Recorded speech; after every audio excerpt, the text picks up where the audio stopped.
Hello दोस्तों, नमस्कार। मैं मनी मेकर संजय आज फिर आपके सामने उपस्थित हुआ हूं शेयर मार्केट में रिलायंस शेयर के बारे में। रिलायंस शेयर के बारे में बहुत दिनों से लोग बोनस की चर्चा कर रहे थे, तो आज बोर्ड मीटिंग में वो आखिरी डेट आ ही गई है कि बोनस किस डेट को वो देगा। 5 सितंबर को इसने बोनस का डेट का अनाउंस किया था, बट रिकॉर्ड डेट का उस समय अनाउंस नहीं हो पाया था। दोस्तों, आपके मन में ये सवाल आता है कि कंपनी हमको बोनस क्यों देती है। कंपनी आपको बोनस इसलिए देती है कि कंपनी को जो प्रॉफिट होता है वो अपने शेयर होल्डरों को वो डिस्ट्रीब्यूट करती है।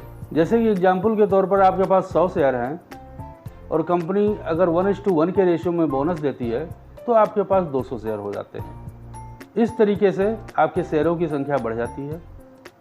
फिर लोगों के मन में एक सवाल ये भी उठता है कि अगर कंपनी हमको फ़ायदा ही देना चाहती है तो हमको डिविडेंड के रूप में भी फ़ायदा दे सकती है।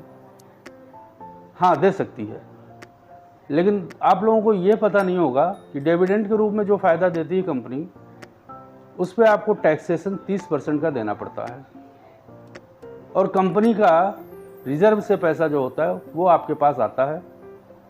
आप 30% टैक्स देते हो उसको और बाद में उस पैसे को आप री इन्वेस्ट बहुत ही कम लोग कर पाते हैं और वो पैसा इधर उधर खर्च हो जाता है।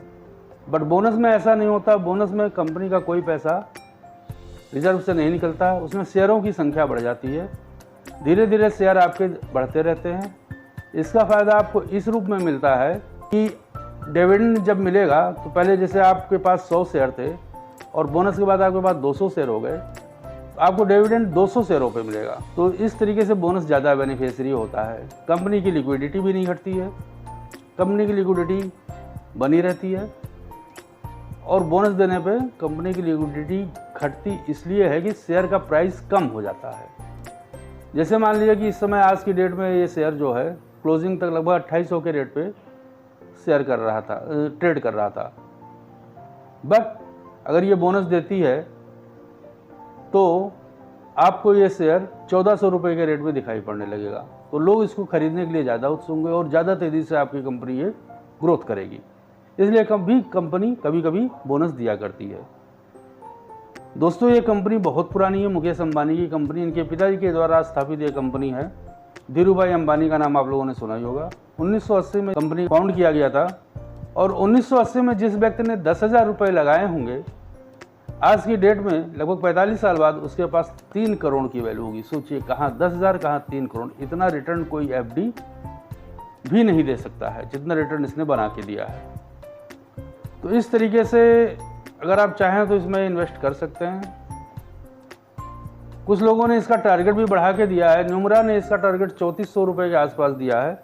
हम अभी उस पर बात नहीं करना चाहेंगे। अभी हम बात इसी पे कर रहे हैं कि बोनस आपको कब मिलेगा। आज की डेट में दोस्तों बोर्ड की मीटिंग थी। उस मीटिंग में इसका रिकॉर्ड डेट 28 अक्टूबर को बताया गया है। हाँ, बोनस उन्हीं लोगों को मिलेगा जिनके पास 28 अक्टूबर के पहले यानी 26-27 तक आपके डीमैट अकाउंट में शेयर रिलायंस इंडस्ट्री के शो होने चाहिए, तभी आप बोनस के हकदार होंगे। इस चीज़ का ज़रूर ध्यान रखिएगा। अभी आपके पास समय है, आप चाहें तो इसको खरीद के परचेज करके अपने डीमैट अकाउंट में लॉक कर सकते हैं। इसने कब कब बोनस दिया इसका हमें रिकॉर्ड आपको बता देते हैं। शुरुआत में इसने 1980 में 3:5 का बोनस दिया था। 1983 में इसने 6:10 का बोनस दिया था। 1997 में इसने 1:1 का बोनस दिया। 2009 में इसने जो है 1:1 का बोनस दिया और 2017 में इसने 1:1 का बोनस दिया और 2024 को 28 अक्टूबर को फिर यह 1:1 का रेशियो का बोनस देने जा रही है। इस तरीके से कंपनी अब तक 6 बार बोनस दे चुकी है। तो सोचिए लोगों का कितना फ़ायदा हुआ होगा। दोस्तों, कंपनी स्ट्रांग है और आने वाले दिनों में हो सकता है ये आपको 1500 रुपये के शेयर मिले। लोग कहते हैं आप खरीदेंगे, कभी 3000 बहुत महंगा है, कभी 3000 बहुत महंगा है, बट आपको बोनस का लाभ उस समय नहीं मिल पाएगा जो कंपनी बोनस दे देगी। महंगा नहीं है, कंपनी की वैल्यूएशन देखिए, कंपनी बहुत अच्छी है। लगभग 10 लाख रुपए का मार्केट कैप है इसका।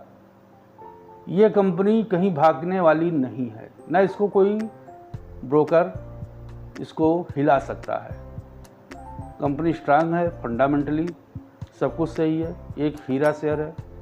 आप समझ लीजिए कि इसका जीडीपी में बहुत बड़ा योगदान है भारत देश के। इसलिए इस कंपनी में एक बार इन्वेस्ट करने के ज़रूर मन बनाएं। अगर आपको शेयर लगता है तो एक बार अपने फाइनेंशियल एडवाइजर से सलाह ज़रूर कर लें, उसके बाद शेयर में निवेशित हों। दोस्तों, इसी के साथ मैं आज का ये वीडियो समाप्त करना चाहता हूँ। आप लोगों से निवेदन है कि अगर आपको यह मेरा वीडियो अच्छा लगता है, लेटेस्ट वीडियो मैं देता रहता हूँ शेयर मार्केट के बारे में, तो आप मेरे इस वीडियो को लाइक करें, सब्सक्राइब करें और शेयर करें, प्लस बेल आइकन के घंटी को ज़रूर दबा दें, जिससे मेरे लेटेस्ट इन्फॉर्मेशन आपके पास पहुंचती रहे। धन्यवाद दोस्तों।